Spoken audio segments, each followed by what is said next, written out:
മണിപ്പൂരിലെ ഉക്രൂൽ ജില്ലയിലെ നാഗ കുക്കി സംഘർഷം അവസാനിപ്പിക്കാൻ ധാരണയായെന്ന് റിപ്പോർട്ടുകൾ. ഉക്രൂൽ ജില്ലയിലെ ഇന്റർനെറ്റ് നിരോധനം പിൻവലിച്ചു. ജില്ലാ ഭരണകൂടത്തിന്റെ നേതൃത്വത്തിൽ താങ്കുൽ നാഗ ഗോത്രങ്ങളുടെ ഉന്നതാധികാര സമിതിയായ താങ്കുൽ നാഗ ലോങ്ങും കുക്കി പ്രാദേശിക നേതൃത്വമായ കുക്കിംഗ് ഇൻപിങ്ങും കേന്ദ്രസേനയിലെ മുതിർന്ന ഉദ്യോഗസ്ഥരുടെ സാന്നിധ്യത്തിൽ നടത്തിയ ചർച്ചയിലാണ് ധാരണയിലെത്തിയതായ വിവരം വന്നത്. ലിറ്റാനിൽ 4 പേർ തമ്മിലുള്ള തർക്കമാണ് പിന്നീട് താങ്കുൽ നാഗ ഗോത്രവും കുക്കികളും തമ്മിൽ സംഘർഷമായി മാറിയത്. തുടർന്ന് 70-ൽ പരം വീടുകളും വ്യാപാര സ്ഥാപനങ്ങളും കത്തിച്ചു. കലാപം സംസ്ഥാനങ്ങളിലെ മറ്റു ഭാഗങ്ങളിലേക്ക് പടരുന്നത് ഒഴിവാക്കാൻ താങ്കുൽ കുക്കി MLA-മാരും ശ്രമിച്ചു.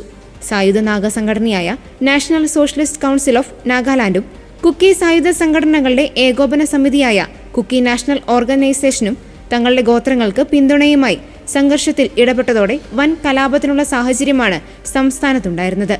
രാഷ്ട്രപതി ഭരണം പിൻവലിച്ചതിന് പിന്നാലെ മണിപ്പൂരിൽ ഈ മാസം 4-നാണ് പുതിയ സർക്കാർ അധികാരമേറ്റത്. മേധി വിഭാഗത്തിൽ നിന്നുള്ള യുംനാം ഗേച്ചങ് സിംഗ് ആണ് മുഖ്യമന്ത്രിയായി സത്യപ്രതിജ്ഞ ചെയ്തത്. കുക്കി വിഭാഗത്തിൽ നിന്നുള്ള വനിതാ നേതാവും മുൻ മന്ത്രിയുമായ നെംച കിപ്ചനാണ് ഉപമുഖ്യമന്ത്രി.